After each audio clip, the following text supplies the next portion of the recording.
La tarification des consultations en hausse de 20% à partir du 1er janvier. L'annonce a été faite par l'Association des médecins privés. Qu'est-ce qui explique cette hausse du coût des prestations? Nous le saurons dans une poignée de minutes. Et puis en RDC, les élections présidentielles, législatives et provinciales sont reportées au mois de mars 2019 pour Beni, Butembo et Yumbi. La CENI justifie le report des scrutins par la persistance de l'épidémie d'Ebola dans cette partie du pays et la survenue d'incidents meurtriers dans l'ouest de la RDC. Bonsoir et bienvenue dans le 19h. Les honoraires médicaux dans les cliniques privées seront fixés à 12 000 francs CFA pour la consultation chez les généralistes pour les mutuelles et à 15 000 francs CFA pour l'ASACI, soit une hausse de 20%. L'annonce a été faite par l'Association des médecins privés de Côte d'Ivoire lors d'une conférence de presse à Abidjan. Paragas Rokone nous explique dans ce reportage les raisons de la hausse des prestations dans les cliniques.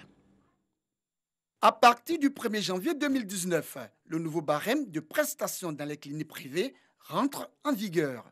12 000 francs CFA les consultations générales pour les mutuelles et 15 000 francs CFA pour l'Association des sociétés d'assurance de Côte d'Ivoire, 14 000 les consultations des spécialistes et 17 000 francs CFA pour les sociétés d'assurance de Côte d'Ivoire, une augmentation d'environ 20%. Une décision des associations des cliniques privées de Côte d'Ivoire. La loi nous dit que nous avons obligation de fixer les tarifs et de les communiquer au Conseil de l'ordre. C'est ce que nous avons fait. Et la loi du Conseil de l'ordre, vous avez obligation, si vous les validez, de les publier. L'ordre l'a validé, l'ordre a publié. La loi nous dit que dès que le moment où l'ordre a publié, ça devient obligatoire, ça s'impose à tout le monde. Ce n'est même pas une augmentation. Nous voulons seulement appliquer les coûts que nous avons décidés de façon consensuelle depuis 1998. C'est quoi? On a dit simplement que le généraliste va passer de 12 000 à 15 000, que le spécialiste va passer de 15 000 à 17 500. Les sociétés d'assureurs nous ont demandé de leur faire un abattement dessus pour les laisser le temps de bien s'organiser. On a fait 20%. Ces nouveaux honoraires visent à redynamiser le secteur des cliniques privées selon les acteurs. Les avantages, c'est déjà de permettre au moins aux structures, je dis bien au moins, de tenter de maintenir un minimum d'équilibre, faire en sorte que les choses minimales soient mises en place. Depuis plus de 20 ans, le secteur privé de la santé prend en compte 40% de l'offre des soins des populations. Il y a quelques mois, l'Association des cliniques privées de Côte d'Ivoire avait décidé d'appliquer ces nouvelles tarifications, mais après négociation avec le gouvernement et les sociétés d'assurance, il avait été décidé du report de l'application du nouveau barème. De la viande à 2 cabris au menu pour les amoureux du petit de la chèvre. Si l'odeur de cette viande laisse à désirer, son goût est ce qui réjouit le palais de ceux qui en raffolent, dont un festival qui a réuni de nombreux festivaliers autour du cabri fumé, grillé, du cabri au tchèp. Nous Sangaré nous conduit au cœur de ce festival. Moment de joie, de convivialité et de partage. Normal, nous sommes au festival de cabri. Du cabri fumé, grillé, à la soupe de cabri en passant par le cabri au tchèp. Autant de mets et de spécialités culinaires à donner l'appétit aux visiteurs. On m'a dit qu'il y a un festival du cabri. Voilà. Comme le cabri, c'est une viande que j'apprécie particulièrement. Voilà. Donc j'ai décidé comme ça de participer à cet événement. Comme spécialité culinaire, j'aime bien la soupe. La soupe, ça met en avant les qualités culinaires des femmes qui les préparent. Voilà. Comme on aime cabri en tant que bon baoulé, on s'est invité avec la famille. Moi, j'ai pris soupe avec attiqué rouge. Monsieur a pris à locaux avec cabri braisé. Les enfants, pareil. C'était bien. L'année passée, on était là. On a aimé. Donc cette année, on est revenu pour déguster la bonne viande de cabri. Ce festival, une foire gastronomique qui vise à faire la promotion de l'art culinaire ivoirien, fait à base de la viande de cabri. On voudrait vraiment que tous les Ivoiriens s'approprient le concept, qu'ils viennent beaucoup. Nous voulons vraiment que le cabri chaud à Bolikro devienne comme une tradition, entre guillemets, on va dire, la fête de cabri en Côte d'Ivoire. Outre le volet gastronomique, la tradition était également au rendez-vous.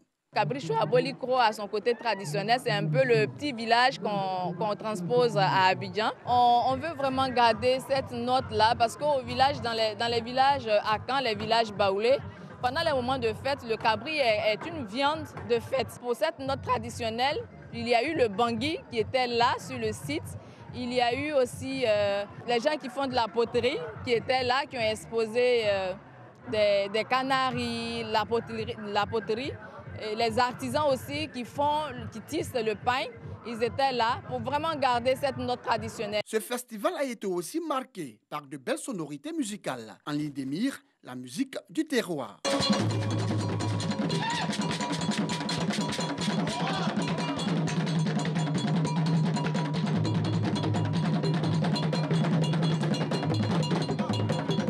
Plus de 3000 festivaliers ont pris part à cette deuxième édition du Festival du Cabri qui s'est tenue sur 2 jours au quartier d'Okuy dans la commune d'Abobo.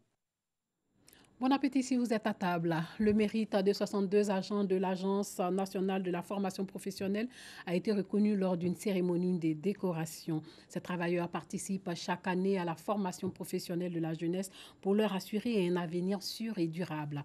Le projet de formation par apprentissage, un volet du programme d'absorption des jeunes déscolarisés, par exemple, a permis de donner une formation qualifiante à plus de 10 000 jeunes dans plusieurs filières et certains ont même créé aujourd'hui leur propre entreprise. Le reportage de Doigt des Laser.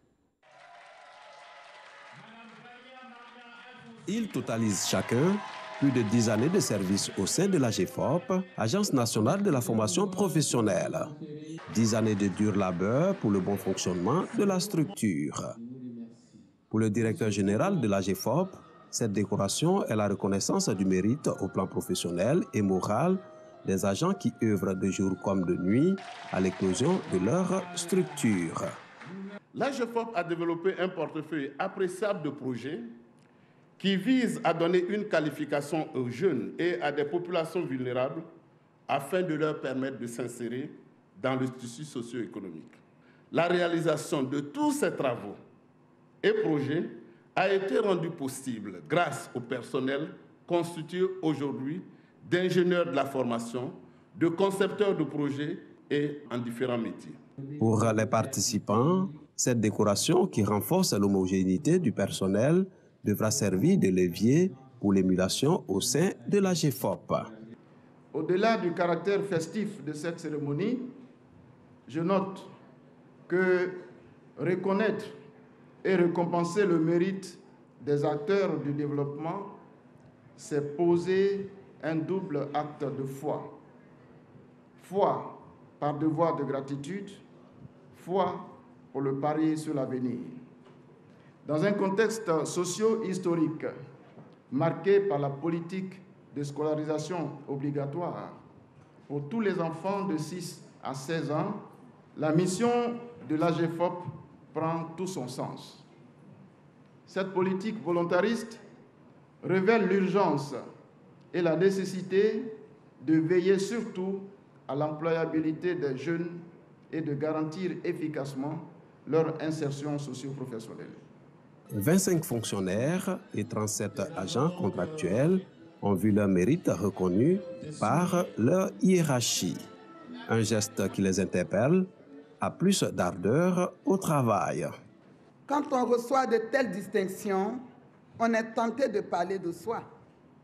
C'est une manière élégante d'expliquer ce qui nous vaut un tel honneur, même si je considère, pour ce qui nous concerne, que nous avons encore tant à faire pour le mériter pleinement. Les distinctions que nous venons de recevoir traduisent la reconnaissance de nos efforts par la République et nous en sommes fiers. Créée le 15 mai 1992 par l'État de Côte d'Ivoire, l'Agence nationale de la formation professionnelle, AGEFOP, soutient le développement économique et social du pays à travers la formation continue et la mise en place des outils pour une meilleure qualification des populations actives au sein des entreprises publiques et privées.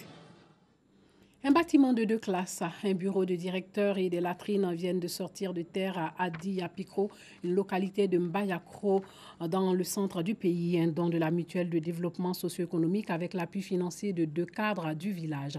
Les travaux ont coûté 25 millions de francs CFA. Djeneba Ouattara, Kader Sogodougou.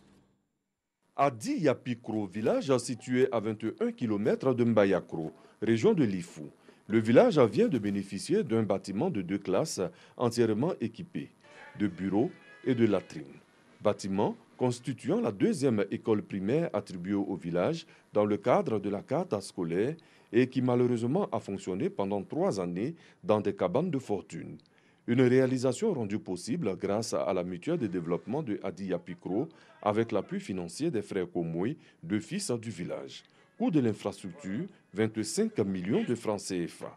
Les clés du bâtiment ont été remises à la communauté éducative. On a 6 classes à construire, puisqu'on a déjà réalisé 2 classes, il nous reste encore 4. Et je pense qu'avec mes frères et sœurs du village, nous allons continuer dans ce sens. Vous voyez ces enfants qui sont là, qui vont être à l'abri dans ces classes. Pour moi, ça ne peut que les aider, les émuler, les stimuler pour que demain, ils puissent eux aussi, en retour, faire quelque chose pour leurs petits frères, pour leur descendance. Faire bon usage de cet ouvrage et inciter par là même la mutuelle, les cadres de la zone, sinon du village d'Adi Yapikro, à faire davantage. Réhabilitation des logements des enseignants et achèvement de la construction de la deuxième école. Autant de projets de la MUDESA. D'où l'appel au soutien du ministère de tutelle pour la réalisation des 10 projets. L'école primaire publique de Adi Yapikro compte 11 classes, dont 3 en Payotte. Des enfants de couches défavorisés de la commune de Port-Bouët n'ont pas été oubliés le 25 décembre. Ils ont reçu des cadeaux d'une église et ont ainsi pu goûter à la joie d'avoir une voiture, une poupée ou même un vélo dont ils rêvaient certainement. Le reportage de Paraga Sorokone. Ces enfants des couches défavorisées de l'église ministère Chemin du Ciel du quartier résidentiel de Port-Bouët peuvent sourire. À la veille de ces fêtes de fin d'année, ils ont reçu des mains des responsables de cette église de nombreux présents. Objectif, apporter de la joie aux tout-petits, mais surtout contribuer à l'amélioration des conditions de vie de ces enfants. Heureux, les enfants et leurs parents ont tenu à traduire toute leur gratitude aux donateurs. Occasion pour les dirigeants de l'église de multiplier prières et adorations pour la paix, la stabilité et la cohésion en Côte d'Ivoire. Quand Jésus est né, le roi mage venait donner des présents aux parents de Jésus. D'où en l'espace de cette cérémonie, comme un souvenir, aujourd'hui moi aussi je me souviens de tous mes enfants. Je souhaite tout le bonheur d'abord à cette nation, à tout le peuple de Dieu en particulier, également à ceux qui ne sont pas, c'est-à-dire qui ne vont pas à l'église. Parce que Dieu est un Dieu amour et que la paix soit en Côte d'Ivoire. Les responsables de l'église du ministère du Chemin du Ciel, créé en 2014, entendent chaque année multiplier ces actions de haute portée sociale en vue d'apporter de la joie aux enfants défavorisés de cet édifice religieux. En République démocratique du Congo, la Commission électorale nationale indépendante a annoncé aujourd'hui le report des élections dans les circonscriptions de Beni et Butembo dans le Nord Kivu, mais aussi à Yumbi dans le Ndombe. La région de Beni est touchée par une épidémie d'Ebola et les tueries de civils attribuées au groupe armé des ADF ont fait près de 1000 morts. Le récit de Doigt des Lasers. Les élections générales prévues dimanche en République démocratique du Congo ont été reportées au mois de mars dans 2 zones de conflit, Beni et Butembo, dans le nord Kivu. L'annonce a été faite ce mercredi par la Commission électorale nationale indépendante. Les élections directes dans les circonscriptions électorales de Beni, Beniville et Butembo-Ville, en province du nord Kivu, ainsi que Yumbi, dans la province de Mai-Ndombe, initialement prévues le 30 décembre 2018, feront l'objet d'un calendrier spécifique. Ce report concerne 1 256 117 électeurs sur les 40 millions inscrits. Pour l'élection présidentielle, la RDC est considérée comme une circonscription unique par la Commission électorale et le report pourrait poser un problème de droit constitutionnel. La région de Beni est touchée par une épidémie d'Ebola qui a tué 354 personnes depuis qu'elle a été déclarée le 1er août. En outre, des tueries de civils attribuées au groupe armé ADF ont fait près de 1000 morts depuis octobre 2014, malgré l'intervention de l'armée congolaise et des casques bleus de la mission des Nations Unies au Congo, MONUSCO. La région de Yumbi, dans le Maï Ndombe, vient d'être touché par une soudaine éruption de violence à caractère communautaire depuis 2 semaines. Au moins 80 personnes ont été tuées et des milliers ont fui au Congo-Brazzaville voisin. Dans son communiqué, la CENI confirme que les élections présidentielles, législatives et provinciales se tiendront ce dimanche 30 décembre dans le reste du pays. La publication des résultats définitifs de l'élection présidentielle est prévue le 15 janvier. La prestation de serment du président élu est annoncée le 18 janvier, soit bien avant la date des élections dans les 2 zones où elles sont reportées. L'Église catholique de RDC, la société civile et les partis politiques d'opposition s'étaient prononcés contre un nouveau report des élections après celui du 23 décembre. Les élections générales ont été 3 fois repoussées depuis la fin du 2e et dernier mandat constitutionnel de Joseph Kabila fin 2016.